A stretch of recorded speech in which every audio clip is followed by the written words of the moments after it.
Good morning, everyone. Lots going on as usual. Today is Friday, December 5th, 2025. I feel like there's something important about today, and I don't know what it is. Anyway, regardless, maybe something I'm missing. I'm not sure. I can't remember. All right.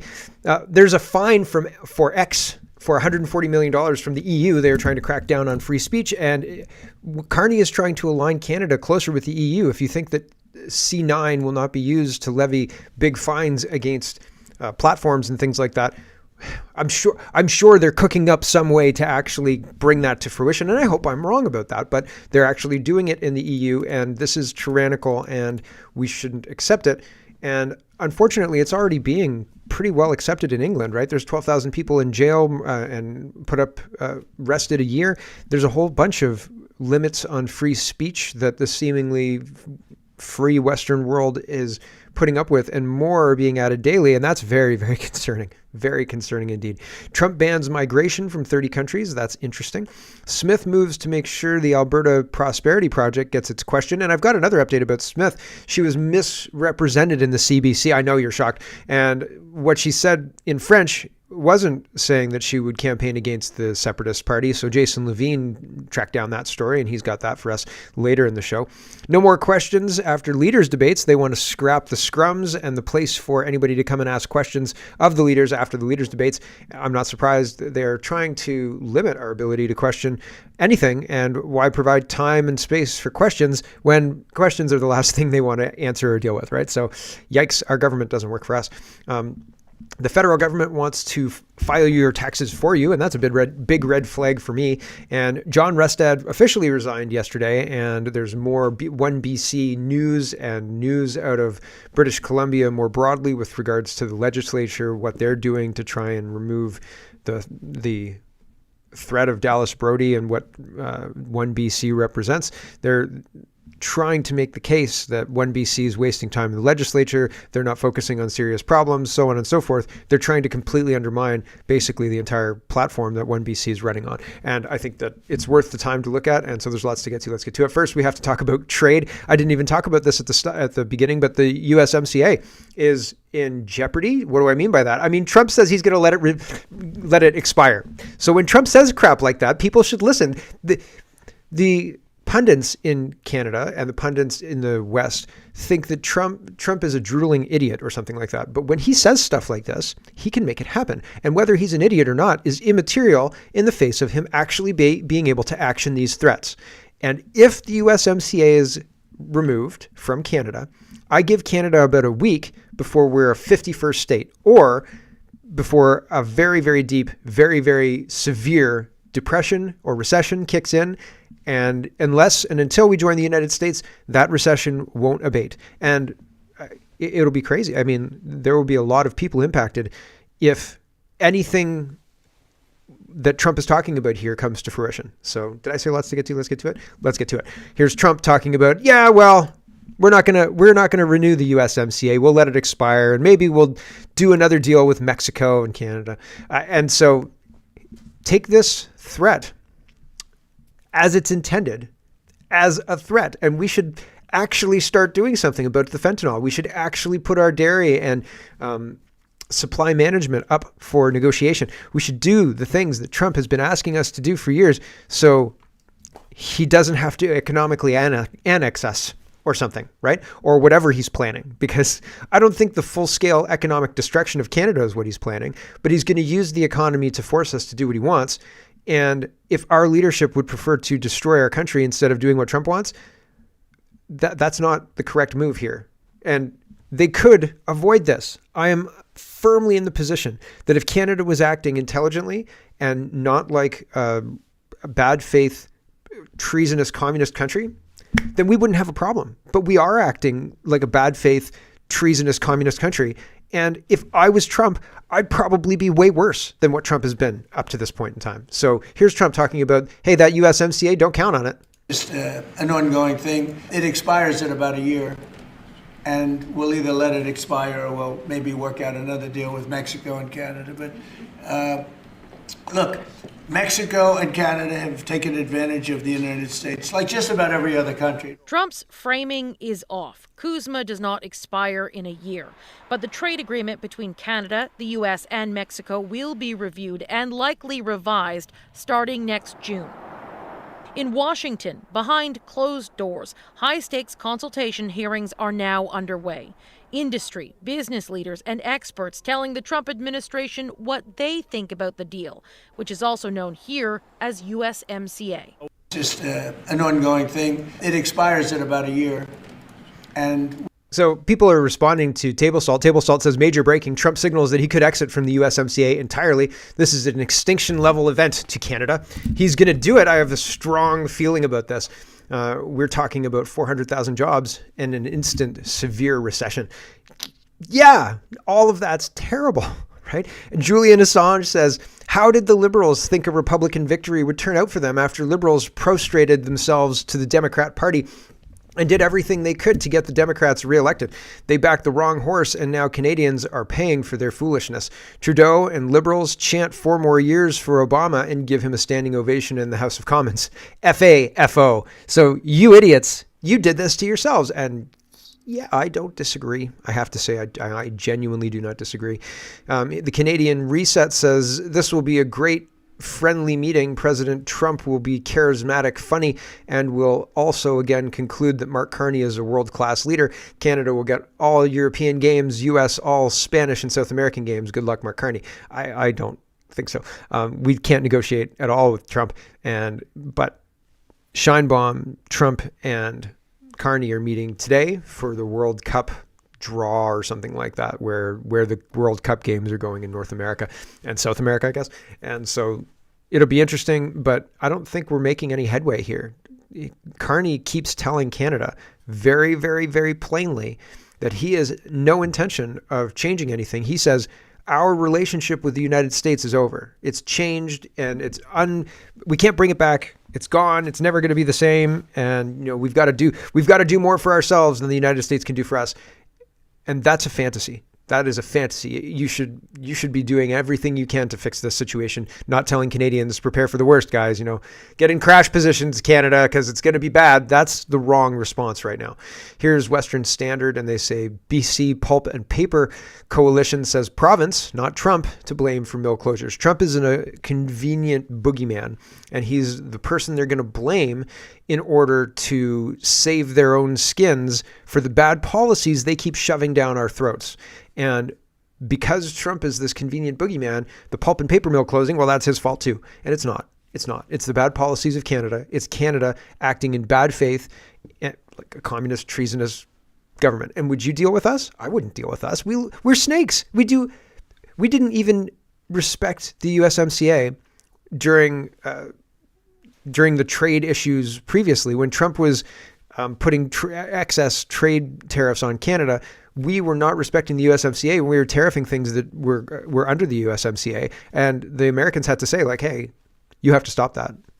So we do not behave in a way that says good partner here, reliable partner here. We behave like a crazy girlfriend, like calling you up at 4:00 in the morning because they had a weird dream about you to make sure that you're home or something like that. It's like, what?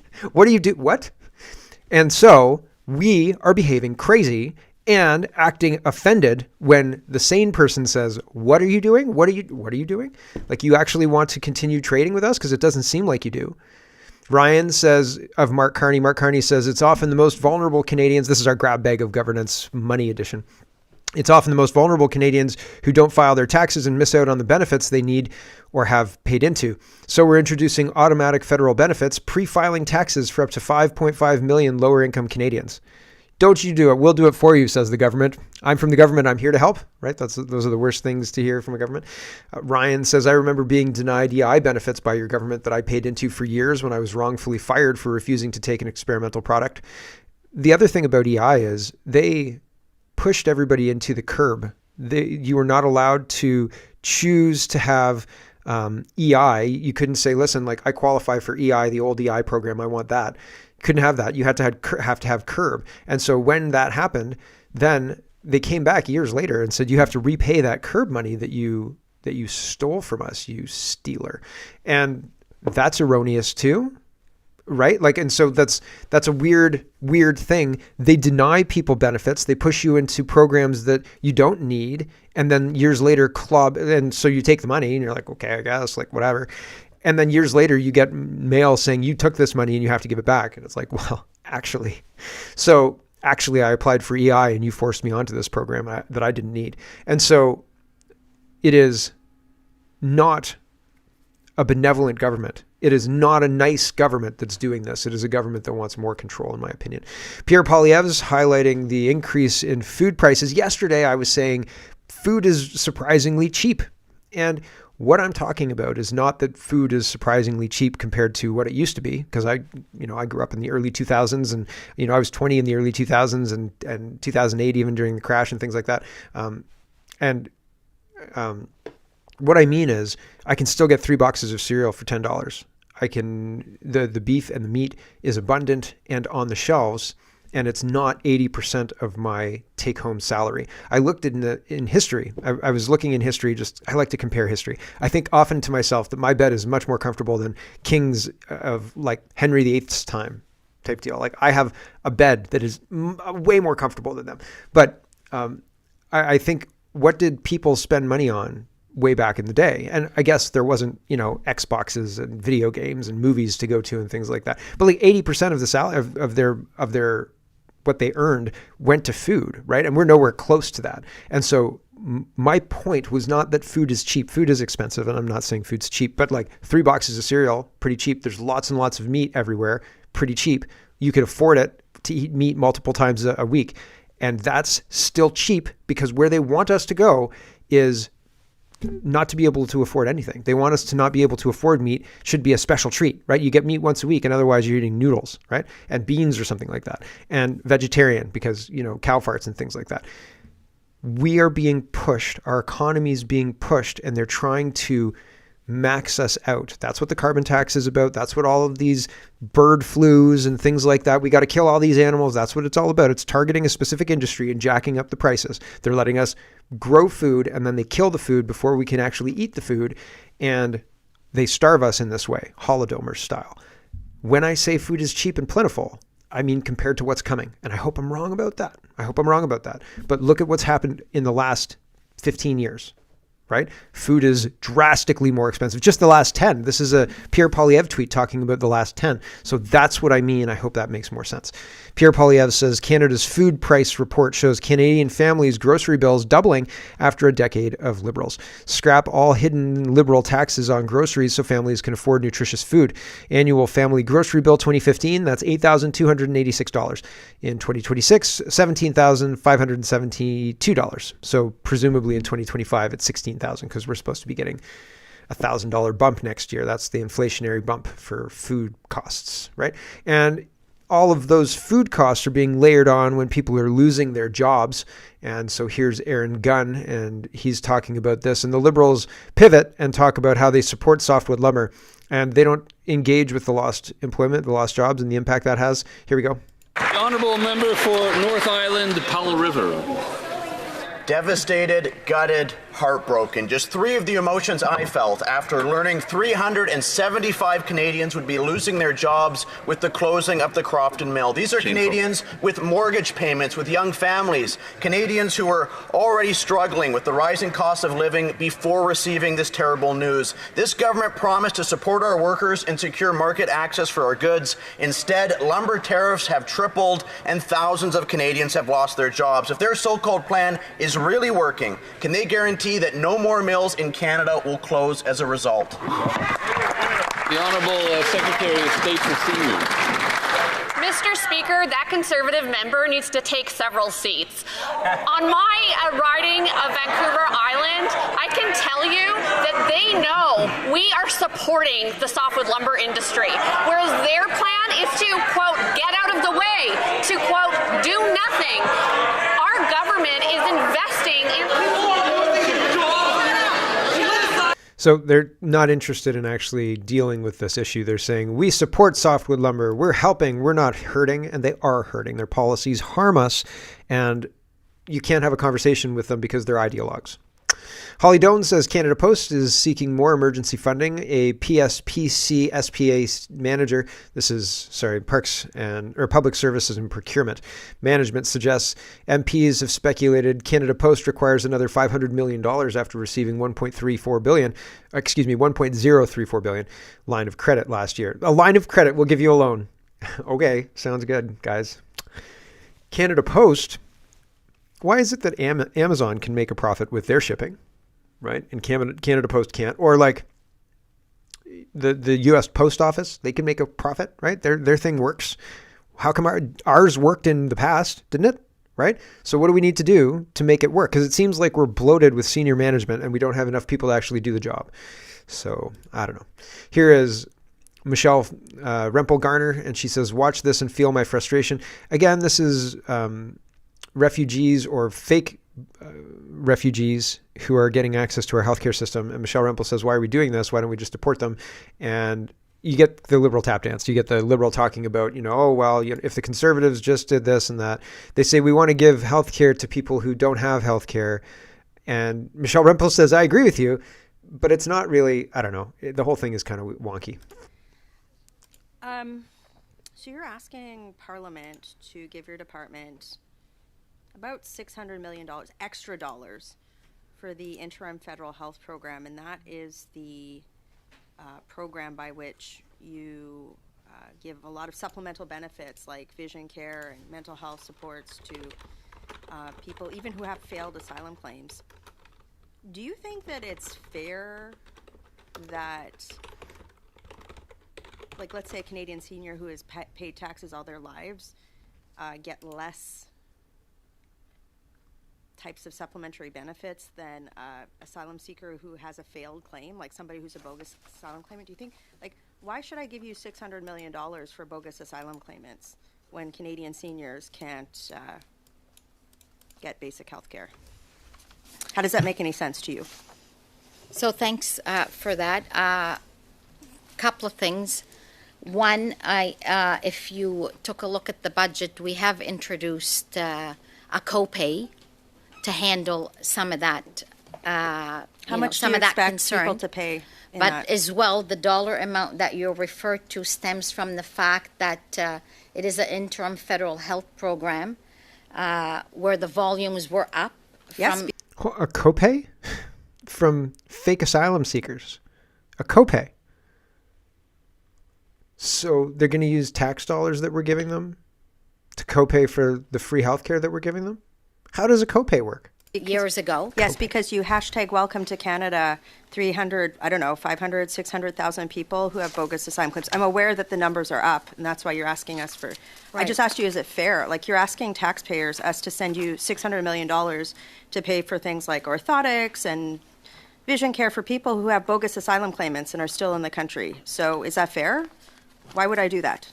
That seems dumb to me. So listen, I realize it's not something you would do, but I can tell you these money goes for people that are here because of human trafficking, goes for women that are here because of domestic violence. Great, let's give it to those people.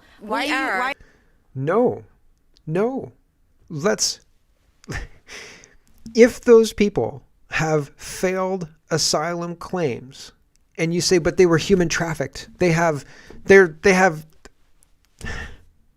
losing their hair. They have orthodontics they need, right? Like, oh no, I don't care. They're not qualified for anything. Send them home. I don't care. I don't care. And if they're human trafficked, I'm sure that there's some kind of, we'd pick that up for the asylum claims and things like that. If they're being human trafficked, then, you shouldn't send them back to their human trafficker, right? You shouldn't hand them back to their abuser or something like that and say, have fun, see you later, back home, right? No, send them back home and maybe have their family pick them up at the airport or something like that. I don't know. But we shouldn't be on the hook for their medical bills because circumstances are bad for that person. Like, I'm sad for you, and there are circumstances that are terrible in the world, but that's not our responsibility as a country to deal with that for everybody. I'm sorry, that just isn't. Go home and ask your government to deal with that because it's not my fault and not my responsibility, and we're not going to pay for it. Give it to those people. No, send them home. If they're fake asylum people and they didn't qualify, you send them home. You don't say, oh, the circumstances are such that my heartstrings are being pulled because, oh, it's so sad. I don't care. I don't care. It's not my responsibility. Not my fault. Didn't do it. Sorry. Nope. Go home. Go home and ask your government to compensate you for all this hardship. Tom Quiggin says, Mark Carney was indeed on the board of directors of the Rideau Hall charity that okayed tax credits for corporations whose donations were used to pay federal contractors on public works. The names on the board read like a list of Ottawa insiders: Dominic Barton, James Baxter, Elizabeth Cannon, Anne-Marie Hubert. I've heard a couple of these names before. David Johnston, Helen Landreau, John Manley, John Montalbano, Louis Porta. So there are a few on here, notably David Johnston and Dominic Barton, and Elizabeth Cannon rings a bell, but I don't know why. Mark Cullen, that rings a bell, and I don't know why. Jean Charest, right? So there's all sorts of monies and back insider deals and cronyism, right? But Blacklock's reporter says Mark Carney was director of a charity that okayed tax credits for corporations whose donations were used to pay federal contracts on public works. Carney had no comment. Yeah, no comment. I bet. Wonder why. Jeffrey Rath says no one in Canada voted to join the EU. The Alberta economy has had enough problems created by Liberals in Ottawa without Albertans being micromanaged by European bureaucrats. Truth. Absolute truth indeed. And the unfortunate thing is, people like this idea, and I don't know why, because geographically it doesn't make any sense. And just like a lot of the justification for mass immigration doesn't make sense either. And so it's interesting because lots of people will talk about how this is a good deal while watching the USMCA blow up. It's not a good deal. We shouldn't be focused on this. This is bad. And the consequences of this are why I'm covering it, right? Some people are calling me Dark Mark these days. I don't mean to be negative. I just want to point out the reality of the situation. And the reality of the situation is drastically worse than most people think. So yeah, I guess that does fit. Anyway, one of the things that surprises me, so the price for the United Kingdom to join the EU security thing is 6.75 billion, I think. A lot of billions of dollars, right? That's a lot of money. And our price is $10 million. Jeffrey Rath thinks that we are going to have to pay money per contract we bid on, and that's going to get into the billions because the size of the contract will denote the size of the bidding price or whatever. But it's like a market, like a website market, where they hold you have to pay to access these things, but then when you access them, you'll make more than that bidding thing, ideally. But I don't like it because we're letting our biggest trading partner languish while we set up something that is, I don't think, going to be beneficial in the way that it's being sold. Here's the newspaper article from Bloomberg. The European Union says Canada will need to pay 10 million euros, the equivalent of 16 million Canadian dollars, to join a defense procurement agreement with the continent, a price tag that's raising questions about how much investment the pact will generate. Canada this week officially joined the $245 billion Security Action for Europe program, SAFE. It's a part of the Rearm Europe initiative to make the continent less reliant on American defense technology and funding. Defense Minister David McGuinty announced Monday the deal had been finalized, but was circumspect when asked how much Canada would need to pay, telling reporters on Parliament Hill that we'll have more to say about that in due course. EU spokesman Thomas Rainier revealed the fee during a press briefing Tuesday in Brussels. Canada will have to start to pay a one-off contribution of 10 million euros to the EU budget, and then this will be reassessed, he said. Oh, okay, $10 million or 10 million euros, and then we'll reassess it. Canada will pay a $2.5 million euro upfront administrative contribution and a $7.5 million euro upfront annual participation contribution. An agreement in principle has been reached, but technical discussions continue in order to finalize treaty text, wrote department spokesperson John Babcock. Scroll down a little bit. The EU has asked the United Kingdom to pay between 4 and 6.5 billion euros. That's less than what I saw. Several times the size of Canada's fee. University of Quebec, a Montreal professor, Justin Massey, wrote on social media that the much smaller Canadian fee raises questions about how much investment the deal will bring to Canada. Given that the entry costs are based on the expected benefits a third party will derive from access to the EU instrument, we should temper our expectations, he wrote. So it's not a good deal. It's not really expected to be a good deal, but people are going to like it because Trump man bad. But here's the other aspect of this. If we're getting into the European Union's defense contracting, et cetera, et cetera, et cetera. Well, we're right on the cusp of World War III. What do you mean? Well, I thought Ukraine was right on the cusp of just having an end to that war. No, no, no, says Germany. Not at all. No way, no how. And Germany says Germany is losing its mind, or silenced sirs says Germany is losing its mind in public. The foreign minister threatens next week Russia either bows or we enter the war directly. And if it turns into a world war, then let it be for Ukraine. This isn't political pressure. It's outright madness from a country once called Europe's brain. When a world war threat becomes a casual sentence, know that the entire continent is sliding towards disaster. Sure is. Sure is. That's not great, right? And I want to do this. So when I started the show this morning, I forgot to hit the recording button. So I missed the first 5 minutes. So I have to do some post hoc editing. So that's going to be annoying. And I was thinking of just running the whole show, but I still have to do editing afterwards. So it's very frustrating. So I have to say goodbye to the stream right now. No, I'm not going to say goodbye to the stream right yet. I'm going to do this. I want to get this done, and then I'll say goodbye to the stream. But it's going to take a bit longer for me to get my show out today because I have to edit it, and that's annoying.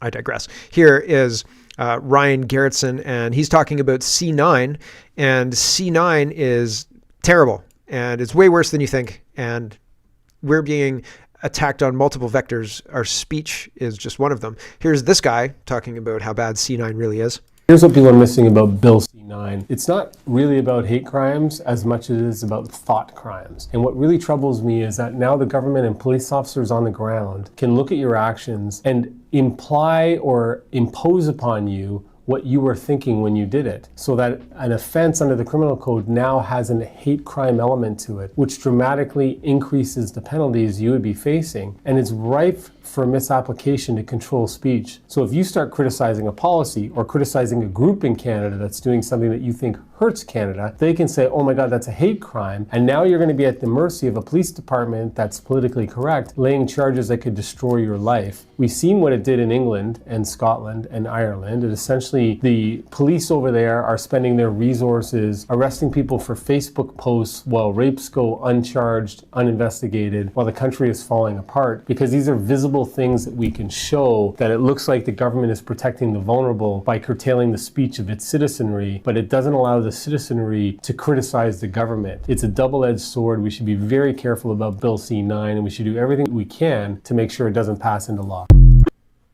The Liberals are going to ram it through. How do I know they're going to ram it through? This is their behavior at the committees.